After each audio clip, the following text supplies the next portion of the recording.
گرامی قدر حاضرین و سامعین،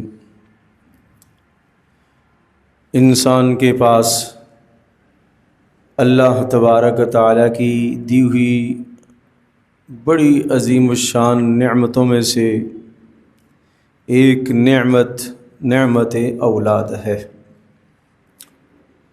نعمت اولاد وہ عظیم الشان نعمت ہے کہ جس کے حصول کے لیے قرآن کریم میں اللہ جل جلالہ نے اپنے نبیوں کا تذکرہ فرمایا کہ اس نعمت کے حصول کے لیے نبیوں نے بھی دعا کی ہے۔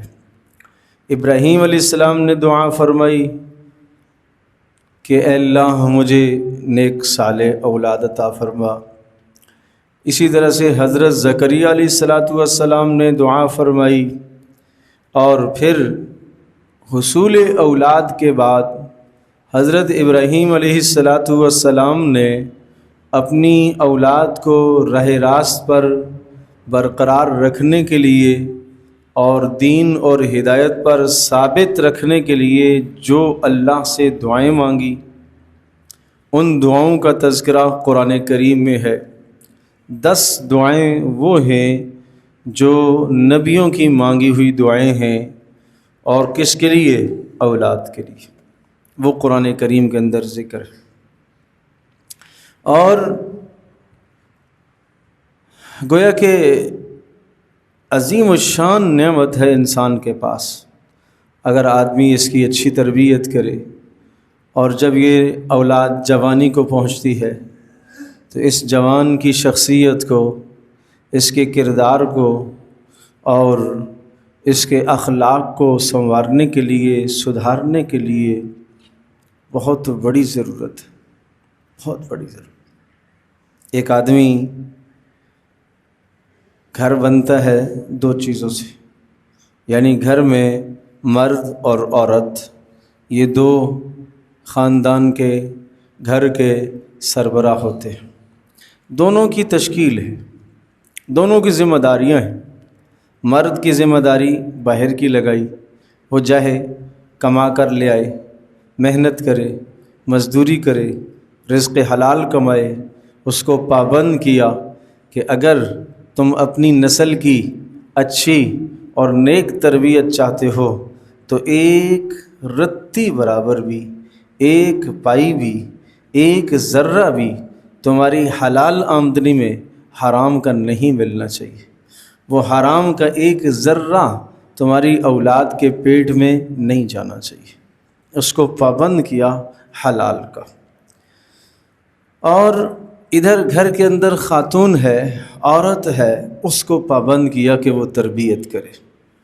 دونوں کے لیے علیحدہ علیحدہ ذمہ داریاں مقرر فرمائی کہ سربراہوں میں سے مرد، باپ، وہ اس اولاد کے لیے کما کر لائے، اور اس اولاد کی تربیت کرنے والی جو گھر میں خاتون ہے، اولاد کی ماں اور اس کی بیوی، اس کے لیے بھی کما کر لائے، کیونکہ اسے کمانے کی فرصت نہیں ہے، اس نے کمانے کے لیے نہیں نکلنا۔ کیوں؟ وہ اس کے پاس بہت بڑا کام ہے، عظیم الشان کام اس کے سپرد کیا ہے، وہ ہے نسل کی تربیت۔ لہٰذا وہ کمائی کے لیے نہیں نکلے گی، وہ گھر کے اندر رہے گی اور وہ تربیت پر توجہ دے گی، اور مرد باہر سے کما کر لائے گا اور بچوں کو بھی کھلائے گا اور بیوی کو بھی کھلائے گا، اور بیوی کا کام وہ گھر کے اندر تربیت کرے گی۔ جب تک اس کی شادی نہیں ہے اس وقت تک اس کے اخراجات باپ برداشت کرتا ہے۔ بالغ ہو جانے کے بعد بھی اگر شادی نہیں ہے تو ذمہ داری ہے باپ اس کے اخراجات برداشت کرے، وہ کمانے کے لیے نہ نکلے۔ کیوں؟ اس لیے کہ وہ گھر کے اندر رہ کر اپنی ماں کا انداز تربیت دیکھے، اپنی ماں سے تربیت کا انداز سیکھے۔ اس نے کل نسل کو پالنا ہے، نسل کی تربیت کرنی ہے، تو جب شادی نہیں ہے تو شادی سے پہلے تمام تر ذمہ داریاں باپ کے سپرد ہیں۔ باپ نہیں ہے، بھائی ہے، نہیں ہے، چچا ہے، وہ نہیں ہے، ماموں ہے، دادا ہے، نانا ہے، یہ تمام کے تمام ورثاء، اقربا، جو محرم رشتے ہیں ان تمام رشتہ داروں کو اس کا وارث قرار دیا، ذمہ دار قرار دیا۔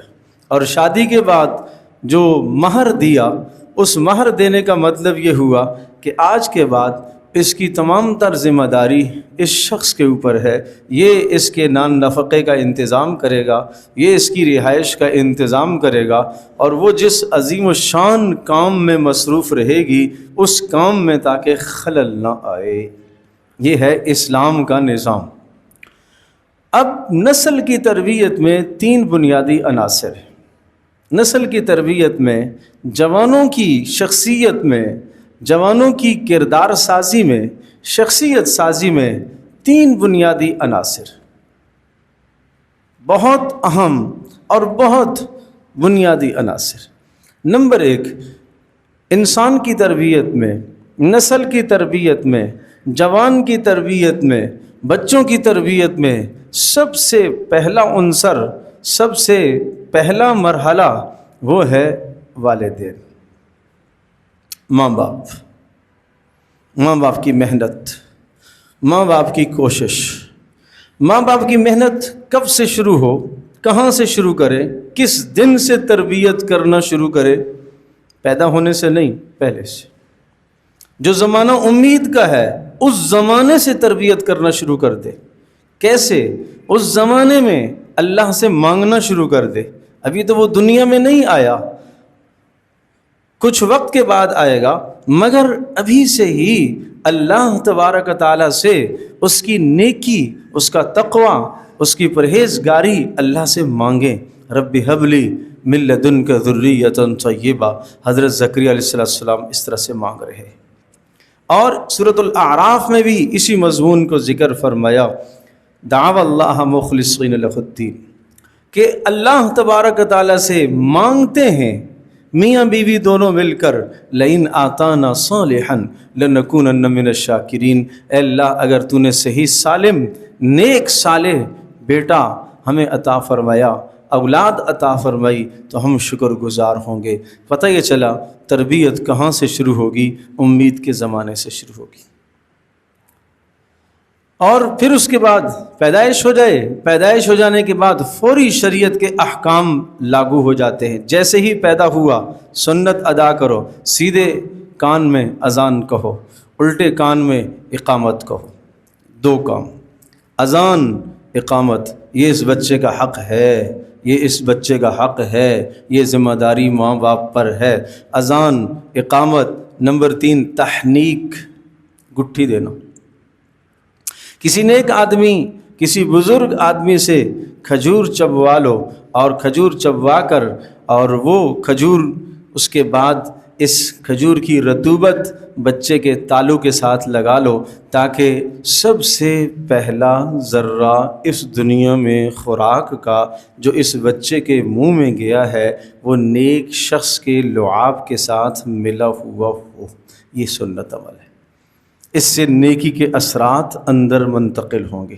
اذان کیوں دلوائی؟ اس لیے کہ فطرت ہے، اس کی فطرت میں اللہ پاک نے توحید کو رکھا ہے اور آخرت کو اس کی فطرت میں سچائی کو رکھا ہے۔ بچہ کل مولود یولد علی فطرت الاسلام، ہر بچہ اسلامی فطرت پر پیدا ہوتا ہے، اسے ماحول بگاڑ دیتا ہے۔ وہ اسلامی فطرت کو پانی دینے کے لیے اذان میں، کان میں اذان اور الٹے کان میں اقامت، اور اس کے بعد مزید اس فطرت کو پانی دینے کے لیے، نیکی کو ابھارنے کے لیے تالو کے ساتھ نیک آدمی کا لعاب لگ گیا، تو اب اس کے اندر نیکی۔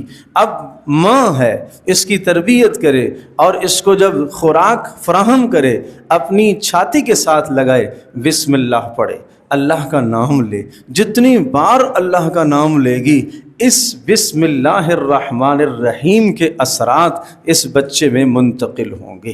بیت الخلاء لے کر جا رہی ہے، یہ نہیں پڑھ سکتا، یہ خود پڑھے بسم اللہ الرحمن الرحیم، اللہم انی اعوذ بک من الخبث والخبائث، یہ پڑھنا ہے، یہ ماں نے پڑھنا ہے، میرے بچہ نہیں پڑھ سکتا۔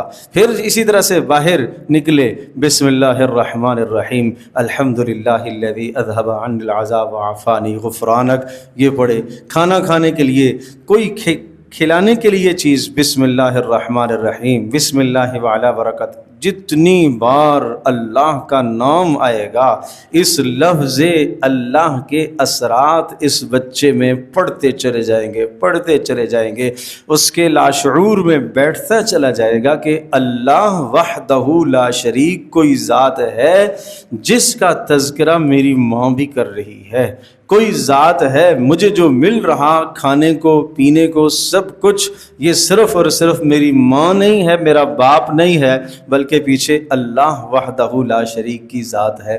گو کہ آپ کہیں گے اس بچے کو کچھ بھی نہیں سمجھ میں آتا، نہیں، اللہ تبارک و تعالیٰ اس کے لاشعور میں بٹھاتا ہے۔ مجھے آپ یہ بتائیے، سال کا بچہ جب ہوتا ہے، 6 ماہ کا 8 ماہ کا بچہ جب ہوتا ہے، ماں کو پہچانتا ہے کہ نہیں پہچانتا؟ باپ کو پہچانتا ہے کہ نہیں پہچانتا؟ کیوں باپ کو پہچانتا ہے؟ کیوں ماں کو پہچانتا ہے؟ اس لیے کہ بار بار اس نے دیکھا، اور وہ ماں کی طرف ماں ہاتھ کرتی ہے فوری آ جاتا ہے، باپ کی طرف آ جاتا، اجنبی کی طرف نہیں آتا۔ کیوں؟ یہ کوئی نیا چہرہ ہے اس کے سامنے، جو نام روزانہ یہ بچہ سنتا رہے گا، سنتا رہے گا، سنتا رہے گا، اللہ اللہ اللہ اللہ کا نام مسلسل یہ سنے گا، اللہ کا تعارف اس کے دل میں بیٹھتا چلا جائے گا، بیٹھتا چلا جائے گا، بیٹھتا چلا جائے گا۔ اور پھر جیسے ہی یہ بچہ بولنے لگا، حکم دیا کہ اس کو لا الہ الا اللہ کہلواؤ، اس کو اللہ اللہ کہلواؤ، جیسے جیسے ہی یہ توتلی باتیں کرنے لگا، اور اس کی زبان پر آپ نے دیکھا کہ امی ابو کے لفظ آگے ایک ایک لفظ بولتا ہے، اب اس کو اللہ سکھاؤ، لفظ اللہ سکھاؤ، لا الہ الا اللہ سکھاؤ، یہ سکھاؤ، یہ سکھاؤ۔ پھر اس کے بعد یہ تربیت کا حصہ ہے، یہ تربیت کا پھر ماں اپنا کردار اس کے سامنے پیش کرے، کردار پیش کرے۔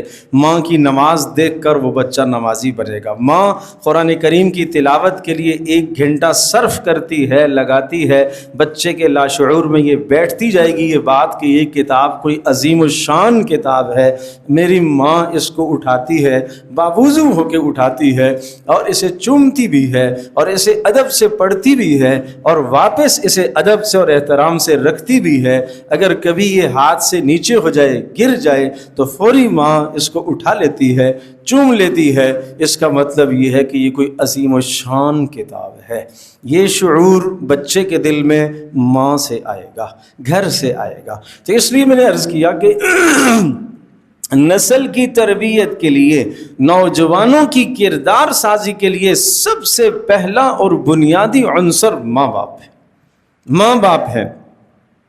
تو ماں باپ سے زیادہ اولاد کے لیے کوئی اور مخلص نہیں ہو سکتا۔ ہزاروں کوئی دعوے کرتا رہے کہ جناب میں ایسا ہوں ویسا ہوں، جو درد ماں باپ کو ہے اپنی اولاد کا، وہ کسی اور کو نہیں ہو سکتا، وہ اخلاص کسی اور میں نہیں آ سکتا الا ماشاء اللہ۔ تو اس لیے ماں باپ کو چاہیے کہ پہلا کام تو محنت کریں، تربیت پر زور دیں، محنت کریں۔ دوسرا کام دعاؤں کا اہتمام کریں، جو میں نے دعائیں عرض کی ہیں۔ ایک دعا حضرت زکریا علیہ السلام کی دعا، وہ دعا پڑھیں، رب هب لی من لدنک ذریۃ طیبہ۔ ابراہیم علیہ السلام کی دعا پڑھیں، رب اجعل لی مقیم الصلاۃ۔ مگر یہ دعا پڑھیں نہیں، صرف پڑھنا نہیں ہے، یہ دعا مانگیں اللہ پاک سے۔ رب اوزعنی ان اشکر نعمتک التی انعمت علی وعلی والدی وان اعمل صالحا ترضیہ واصلح لی فی ذریتی۔ اے اللہ میری اولاد کو صالح بنا دے۔ رب اجعلنی مقیم الصلاۃ، کس نے دعا کی؟ ابراہیم علیہ السلام نے دعا کی۔ تو ایک کام محنت ہے، ماں باپ کی محنت اللہ پاک ضائع نہیں کرتا کسی کی بھی۔ نمبر 2 دعائیں، اور نمبر 3 اپنا کردار پیش کریں، اپنا کردار پیش کرے۔ ماں سے بچہ زبان سیکھتا ہے، یہ کہتے ہیں نا مادری زبان، مادر کس کو کہتے ہیں؟ ماں کو۔ ماں کہاں سے زبان سیکھتا ہے؟ بچہ کہاں سے زبان سیکھتا ہے؟ اپنی ماں سے۔ ایک ایک لفظ، اگر گھر میں گالیوں کا ماحول ہے بچہ گالی سیکھے گا، گھر میں قرآن کریم کی تلاوت کا ماحول ہے، اونچی آواز سے تلاوت کی جاتی ہے تو بچہ بھی بیٹھ جائے گا، تلاوت کرے گا۔ گھر میں اگر موسیقی کا ماحول ہے، بچے کے اندر یہ موسیقی کا ماحول منتقل ہونا شروع ہو جائے گا۔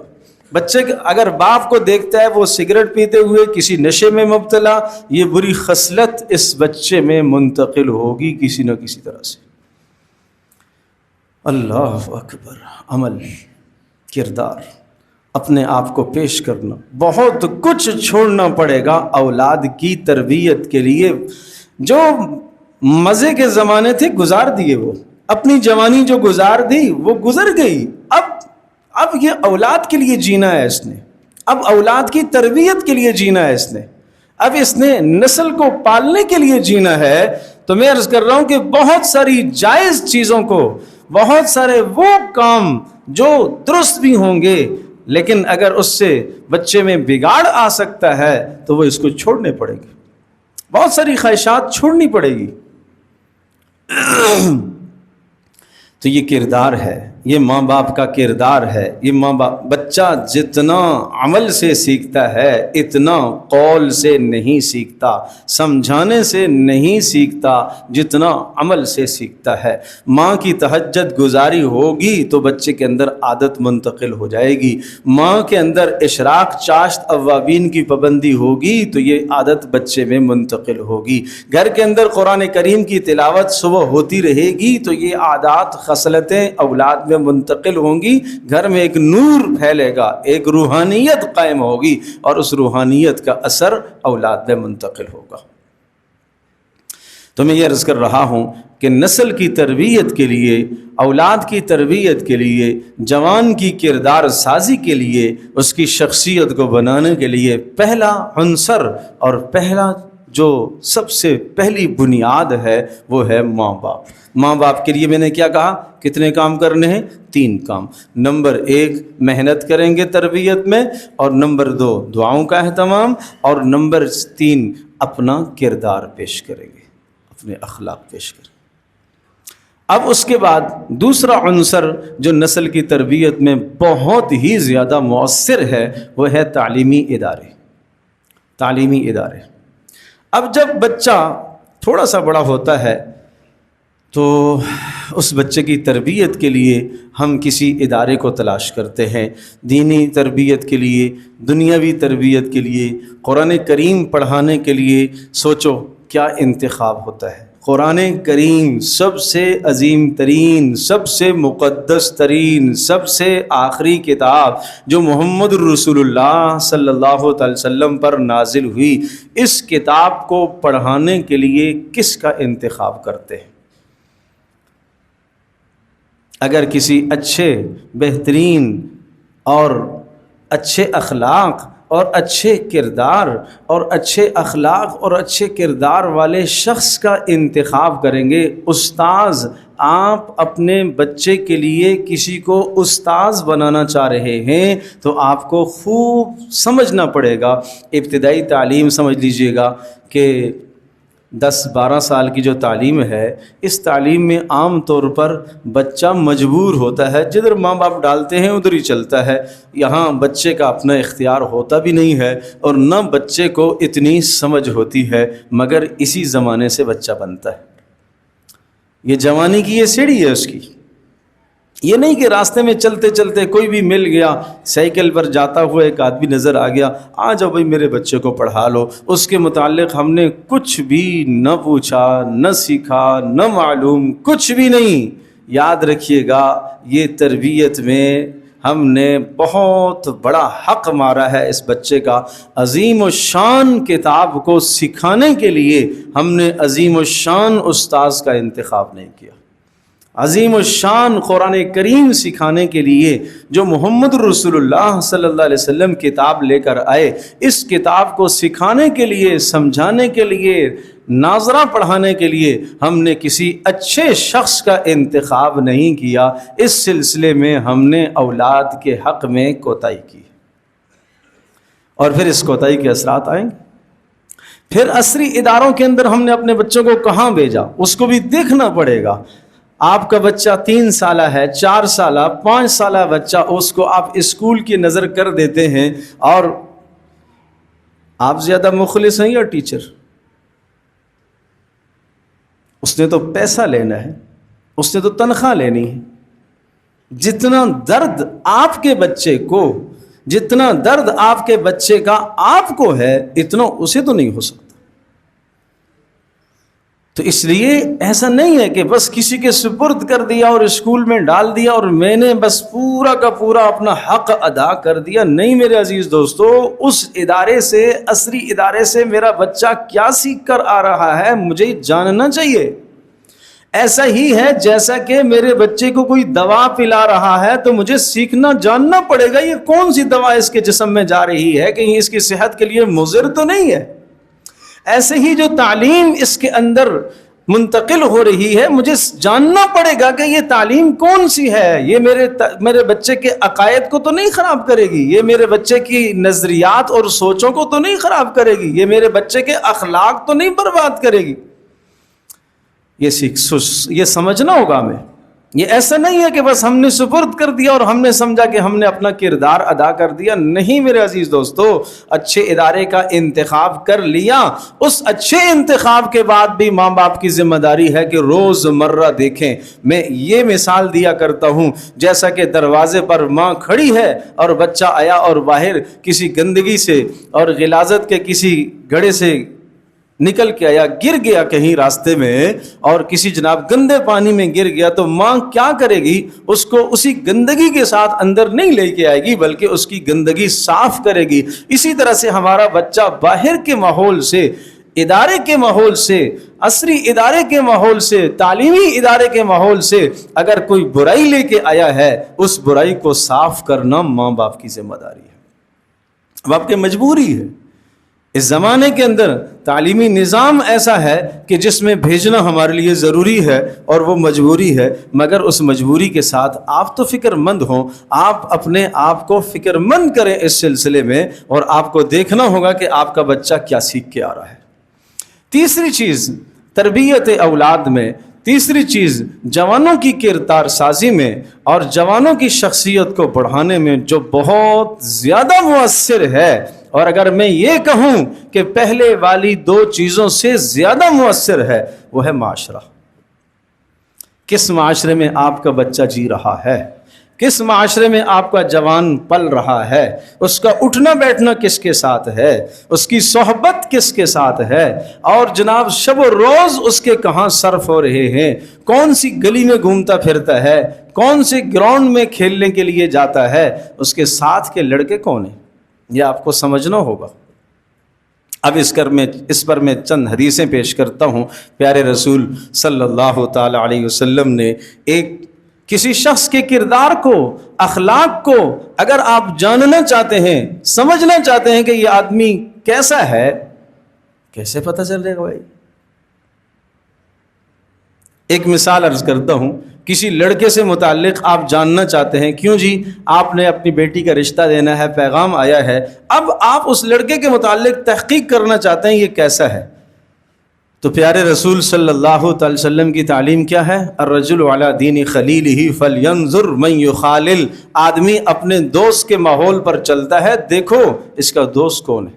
کسی کے متعلق اگر جاننا چاہتے ہو کہ یہ کیسا ہے تو دیکھو اگر اس کے دوست و احباب اچھے ہیں، اس کی صحبت اچھی ہے، اس کا معاشرہ اچھا ہے، اچھے لوگوں کے ساتھ بیٹھتا ہے، یہ بھی اچھا ہوگا، اور اگر بروں کے ساتھ بیٹھتا ہے تو پھر برائی کے اثرات آئیں گے، اس میں پھر برائی کے اثرات آئیں گے۔ یہ لاکھ دعویٰ کرے کہ نہیں مجھے کچھ نہیں ہوتا، مجھے کچھ نہیں ہوتا، بس اوقات باپ ڈانٹ کر کہہ کر تھک جاتے ہیں، مگر آج جوان نہیں مانتے، نہیں ابا مجھے کچھ نہیں ہوتا، کچھ نہیں ہوتا۔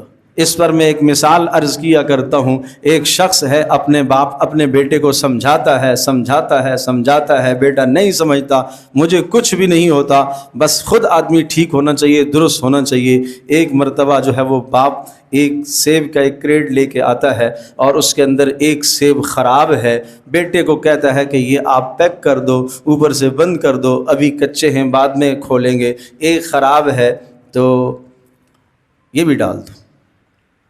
بیٹا کہتا ہے ابا یہ خراب کر دے گا باقیوں کو، نہیں بیٹا کچھ بھی نہیں ہوتا، ڈال دو تم۔ ڈلوا دیا، پیک کروا دیا۔ 4 دن کے بعد جب کھولا، وہ جو خراب داغ والا سیب تھا اس کے آس پاس جتنے بھی تھے سب کو داغ لگا ہوا تھا، سب خراب ہو گئے۔ تو اب بیٹا بڑے حوصلے کے ساتھ، ڈٹائی کے ساتھ باپ کے سامنے جاتا ہے، میں نے آپ سے کہا نہیں تھا کہ یہ سیب خراب ہے، باقیوں کو بھی خراب کرے گا؟ تو باپ نے یہ کہا کہ میں بھی تو آپ کو یہی سمجھاتا ہوں نا، نہیں سمجھے بات تو سمجھانا چھوڑنا نہیں سمجھ رہا جی، نہیں سمجھ رہا، مثالوں سے سمجھاؤ، واقعات سے سمجھاؤ، قصوں سے سمجھاؤ، چھوڑ مت دو، نہیں، آپ کو اس کا پابند کیا گیا ہے، یہ امتحان ہے آپ کا امتحان ہے۔ ایک بار سمجھایا، 2 بار سمجھایا، 4 بار، 10 بار سمجھایا، 4 سال سے سمجھا رہے ہیں، چھوڑ دیں گے؟ نہیں۔ اب اگلی بات جو مجھے آپ سے عرض کرنی ہے، جو آیت مجھے عرض کرنی ہے، مگر اس آیت کا ترجمہ کرنے سے پہلے میں ایک مثال عرض کرتا ہوں۔ 4 آدمی، 6 آدمی آپ کے سامنے، 10 آدمی آپ کے سامنے لا کر کھڑے کر دیے جائے، اور وہ 10 آدمی 10 کے 10 پریشان ہیں۔ کوئی کاروباری مسائل میں پریشان ہے، کوئی کسی کے گھر میں بیماری پڑی ہوئی ہے، کسی کے ہاں جناب دشمنوں کا خوف ہے، کسی کو کوئی اور، ہر آدمی پریشان ہے۔ کسی کے آنسو بہتے ہوئے نظر آ رہے ہیں کہ بھائی یہ پریشان ہے، کسی کے چہرے کے تاثر سے آپ اندازہ کر رہے ہیں کہ یہ پریشان ہے۔ ایک آدمی نے اپنی انگلی کو، شہادت کی انگلی کو دانت کے نیچے دیا ہوا ہے اور ایسے رکھا ہوا ہے، تو آپ یہی سوچیں گے کہ یہ آدمی کوئی پریشان لگ رہا ہے۔ کتنا انگلی کو دبائے گا؟ زیادہ تو نہیں دبائے گا، زخمی تو نہیں کر سکتا، مگر ایک آدمی ایسا ہے جو پریشانی کے اس عالم میں ہے کہ یہ انگلی اس نے اپنے منہ کے اندر دی اور چباتے پورا ہاتھ کھا جائے، وہ اتنا اس پریشانی کے اندر اتنا مبتلا ہو کہ اسے ہاتھ کے کٹ جانے کا، ہاتھ کے کھائے جانے کا اسے احساس اور شعور تک بھی نہ ہو۔ آپ کیا کہیں گے کہ اس کی کتنی پریشانی؟ کسی بھی جگہ پر قرآن میں اس سے زیادہ پریشان ترین کوئی اور انسان نہیں بیان کیا گیا جو یہ آدمی قیامت کے دن پریشان ہوگا۔ اب ترجمہ سنیے، وَيَوْمَ يَعَضُّ الظَّالِمُ عَلَى يَدَيْهِ، اور جس ظالم نے محمد رسول اللہ صلی اللہ تعالی علیہ وسلم کو چھوڑ کر آپ علیہ الصلوۃ والسلام کے چرائے انور پر یہ ناپاک جسارت کی، وہ اس دن اپنی انگلی کو منہ میں دے گا اور ہاتھ کو چباتے کھا جائے گا اور کہے گا ہائے کاش میں رسول کے ساتھ اپنی دوستی لگا لیتا، ہائے کاش میں رسول کی صحبت اختیار کر لیتا، ہائے کاش میں محمد رسول اللہ کے دین پر چل لیتا، ہائے کاش میں فلاں کو دوست نہ بناتا، لقد اضلنی عن الذکر بعد اذ جاءنی، اس نے تو مجھے گمراہ کر دیا، نصیحت آ جانے کے بعد، سب کچھ سمجھنے کے بعد مجھے گمراہ کر دیا، وکان الشیطان للانسان خذولا، حقیقت یہ ہے کہ شیطان انسان کو رسوا کر کے چھوڑتا ہے۔ یہ جو دوست کی شکل میں سامنے آیا ہے اور وہ دوست تم سے ناجائز مطالبہ کر رہا ہے، گناہ کے کام کا کر رہا، اللہ کی نافرمانی کا کہہ رہا ہے، اور اس کام کو تم پورا کر رہے ہو دوست کے چاہنے پر، قرآن کہتا ہے وہ دوست نہیں ہے، وہ شیطان ہے۔ اس کے اندر اس وقت شیطان بولتا ہے، اس وقت وہ شیطان آپ سے ہر کام کروا رہا ہے۔ تو میں یہ عرض کر رہا تھا کہ معاشرے سے انسان کی شخصیت پر کتنا اثر پڑتا ہے۔ اب مفسرین نے لکھا ہے گو کہ یہ آیت اس موقع پر نازل ہوئی، لیکن ہر وہ شخص جس نے اس دنیا میں بری صحبت اختیار کی، برے دوستوں کے ساتھ اٹھنا بیٹھنا اس نے اختیار کیا، بری مجلسیں اس نے اختیار کی، گناہوں کے کاموں میں وہ اپنے دوستوں کی وجہ سے دوستوں کو راضی کرنے کے لیے، دوست کو خوش کرنے کے لیے نماز کو چھوڑا، گناہ کا کام کیا، بے حیائی کا کام کیا، نافرمانی کا کام کیا، ماں باپ کی نافرمانی کی، معاشرے میں کسی کی عزت کو لوٹا اور کسی کے مال کو لوٹا دوستوں کے کہنے پر، اور کسی کی جان کو ہلاک کر دیا دوستوں کے کہنے پر، قیامت کے دن یہ جس نے اپنے دوست کی بات سنی یہ اپنا ہاتھ منہ میں دے کے چباتا چباتا سارا ہاتھ چبا جائے گا مگر اسے ہوش و شعور بھی نہیں ہوگا. کیوں؟ یہاں دوست کی دوستی میں یہ اندھا ہے. اس لیے حدیث پاک میں آتا ہے حبک شیء یعمی و یسم، شے کی محبت انسان کو اندھا اور بہرا کر دیتی ہے. یہ ناجائز محبت، یہ حد سے تجاوز والی محبت جو ہے اس کو حق سے، عدل سے، انصاف سے پیچھے کر دی. تو میں یہ عرض کر رہا تھا نسل کی تربیت کے لیے 3 بنیادی عناصر میں نے عرض کیے. نمبر 1 ماں باپ، نمبر 2 تعلیمی ادارے، نمبر 3 معاشرہ. ان 3 چیزوں سے ایک جوان بنتا ہے اور یہ 3 چیزیں بہتر سے بہتر ہوں گی تو آج معاشرے کے اندر سدھار پیدا ہوگا. اللہ پاک مجھے بھی آپ کو ہم سب کو عمل کی توفیق عطا فرمائے.